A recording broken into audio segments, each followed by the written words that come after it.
प्यारे मसीह विश्वासियों, जय यीशु की तथा प्रतिदिन के बाइबल पाठ एवं चिंतन में आपका स्वागत है। आज का पहला पाठ रोमियों के नाम संत पौलुस का पत्र अध्याय 4 पद संख्या 13 और 16 से 18 तक से लिया गया है। वचन कहता है, ईश्वर ने इब्राहिम और उनके वंश को प्रतिज्ञा की कि वे पृथ्वी के उत्तराधिकारी होंगे। यह इसलिए नहीं हुआ कि इब्राहिम ने संहिता का पालन किया, बल्कि इसलिए कि उन्होंने विश्वास किया और ईश्वर ने उन्हें धार्मिक माना है। यह प्रतिज्ञा विश्वास पर और इसलिए कृपा पर भी निर्भर रहती है। वह न केवल उन लोगों पर जो संहिता का पालन करते हैं, बल्कि समस्त वंश पर लागू होती है, उन सबों पर जो इब्राहिम की तरह विश्वास करते हैं। इब्राहिम हम सबों के पिता हैं, जैसा कि लिखा है, मैंने तुमको बहुत से राष्ट्रों का पिता नियुक्त किया है।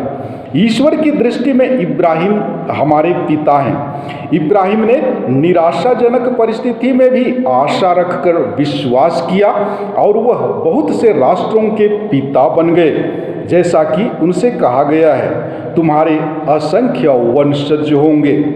प्रभु की वाणी। ईश्वर को धन्यवाद।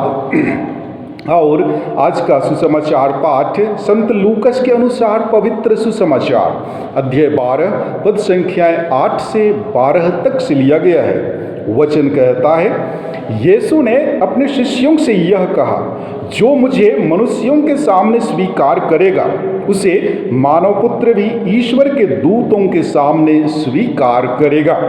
परंतु जो मुझे मनुष्यों के सामने अस्वीकार करेगा, वह ईश्वर के दूतों के सामने अस्वीकार किया जाएगा। यदि कोई मानव पुत्र के विरुद्ध कुछ कहे तो उसे क्षमा मिल जाएगी, परंतु पवित्र आत्मा की निंदा करने वाले को क्षमा नहीं मिलेगी। जब वे तुम्हें सभागृहों, न्यायाधीशों और शासकों के सामने खींच ले जाएंगे, तो यह चिंता ना करो कि हम कैसे बोलेंगे और अपनी ओर से क्या कहेंगे, क्योंकि उसी घड़ी पवित्र आत्मा तुम्हें सिखाएगा कि तुम्हें क्या क्या कहना चाहिए। प्रभु का सुसमाचार। हे ख्रिस्त, तेरी स्तुति हो। प्यारे मसीह विश्वासियों, आज के पहले पाठ द्वारा संत पौलुस हमें बतलाते हैं कि इब्राहिम के लिए ईश्वर का वचन निःशुल्क प्रतिज्ञा के रूप में दिया गया था। इब्राहिम ने उसमें विश्वास किया और दिल से उसे स्वीकार किया। वह ईश्वर के सामने धर्मी बन गया। प्रारंभ में यह प्रतिज्ञा केवल कानान देश तक सीमित थी, लेकिन बाद में इस कथन के आधार पर कि मसीह इब्राहिम के वंश से उत्पन्न होंगे और वे समस्त विश्व पर राज्य करेंगे को लेकर यह प्रतिज्ञा समस्त संसार से जुड़ी हुई है।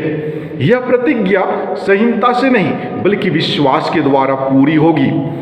इसके बहुत सारे कारण जो इस प्रकार है। जो प्रतिज्ञा ईश्वर ने इब्राहिम से की थी, उसे 400 वर्ष बाद की संहिता रद्द नहीं कर सकती है। यह प्रतिज्ञा ईश्वर के अनुग्रह पर आधारित है। इस कारण से यह प्रतिज्ञा इब्राहिम के सभी वंशजों को जो विश्वास करते हैं अवश्य दी जाएंगी। ईश्वर के अनुग्रह का सुसमाचार सबों को एक बंधन में जोड़ देता है। वह गैर यहूदियों के लिए द्वार खोल देता है और ईसा के क्रूस के नीचे सबों को बराबर करता है। इस प्रकार इब्राहिम अपने विश्वास के द्वारा बहुत राष्ट्रों के पिता बन गए। विश्वास जो हमें धार्मिकता की ओर ले जाता है, वह ईश्वर पर हमारा भरोसा है। हम प्रसन्न हृदय से उसके वचनों को ग्रहण करके उसके आधार पर जीते हैं। अतः हमें भी इब्राहिम की भांति ईश्वर के वचनों पर विश्वास करते हुए जीवन यापन करने की आवश्यकता है। और आज के सुसमाचार के अनुच्छेद में बहुत ही कठोर कथन का विवरण है। वचन कहता है, जो मानव पुत्र के विरुद्ध कुछ कहेगा उसे क्षमा मिल जाएगी, परंतु पवित्र आत्मा की निंदा करने वालों को क्षमा नहीं मिलेगी। निंदा यूनानी शब्द में ईश्वर एवं पवित्र चीजों के प्रति अनुचित भाषा के रूप में प्रयोग किया गया है।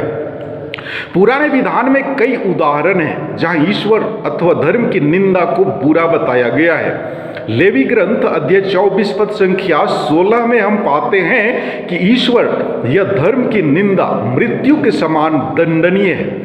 नए व्यवस्थान में जब यीशु पाप क्षमा करते हैं और अपने को मसीहा कहते हैं, तब वे ईश निंदक के रूप में दोषी ठहराए जाते हैं, क्योंकि लोगों का विचार था कि वे दुष्ट आत्मा की शक्ति से लोगों को चंगा करते हैं। पवित्र आत्मा के विरुद्ध निंदा नहीं करने की चेतावनी देते हुए आज के सुसमाचार में यीशु कहते हैं कि इस तरह का पाप कभी क्षमा नहीं किया जाएगा। ऐसा नहीं कि ईश्वर क्षमा नहीं कर सकते, लेकिन इसलिए कि मनुष्य के लिए ईश निंदा से बड़ा पाप कोई नहीं हो सकता। अतः ईश्वर पर हमारा विश्वास दृढ़ रहना चाहिए। आगे सुसमाचार पाठ द्वारा यीशु हमें धीरज रखने की सलाह देते हुए कहते हैं कि जब वे तुम्हें सभागृहों, न्यायाधीशों और शासकों के सामने खींच ले जाएंगे तो यह चिंता ना करें कि हम कैसे बोलेंगे और अपनी ओर से क्या कहेंगे, क्योंकि उस घड़ी पवित्र आत्मा तुम्हें सिखाएगा कि तुम्हें क्या क्या कहना चाहिए। प्यारे भाइयों एवं बहनों, वास्तव में पवित्र आत्मा का वरदान हम सभी ख्रिस्तियों को मिला है। जी हाँ, जब हमने बपतिस्मा संस्कार ग्रहण किया तो पवित्र आत्मा का वरदान हमें दिया गया है, और विशेषकर जब हमने दृढ़ीकरण संस्कार ग्रहण किए तो हम पवित्र आत्मा के सातों वरदानों से विभूषित किए गए हैं। लेकिन आज हम पर पवित्र आत्मा निष्क्रिय हो गया है। पवित्र आत्मा हमारे ऊपर सक्रिय रूप से कार्य नहीं कर रहा है। जी हाँ, हम स्वयं पवित्र आत्मा द्वारा संचालित नहीं होना चाहते हैं। हम लोग पवित्र आत्मा की नहीं बल्कि शैतान की दिशा निर्देश का पालन करते हैं। शैतान ने हमारे हृदय में अहंकार और घमंड जैसे दुर्गुणों से भर दिया है, जिसके कारण हम पवित्र आत्मा की कृपा से दूर हो गए हैं। पवित्र आत्मा की अनुपस्थिति में हम जीवन यापन तो कर रहे हैं, लेकिन आध्यात्मिक रूप से हम मरे हुए व्यक्तियों के समान हैं। हम ईश्वर के समक्ष खड़े होने के लायक नहीं हो गए हैं। अतः हमें हर प्रकार की बुराइयों एवं पापों को छोड़कर सत्य एवं न्याय के रास्ते पर चलने की जरूरत है। लेकिन उसके लिए हमें पवित्र आत्मा की सहयोग की जरूरत है। जिस अपवित्र आत्मा को हमने अपने पापों के कारण निष्क्रिय बना दिए हैं, उसे अपने जीवन में हमें सक्रिय बनाने की जरूरत है।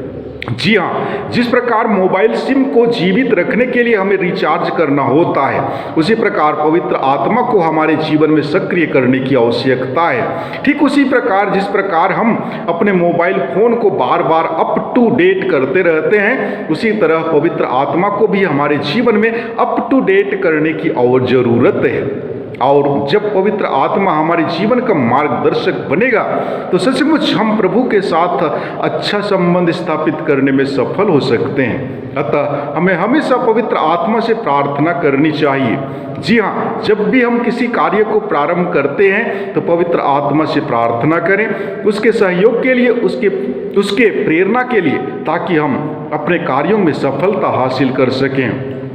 हम प्रभु यीशु से प्रार्थना करें कि वे हमें पवित्र आत्मा के सभी वरदानों से विभूषित करें, ताकि हम पवित्र आत्मा के संरक्षण में रहकर प्रभु द्वारा बताए हुए मार्ग पर चलते हुए अपने आप को पवित्रता की ओर अग्रसर कर सकें। आमीन।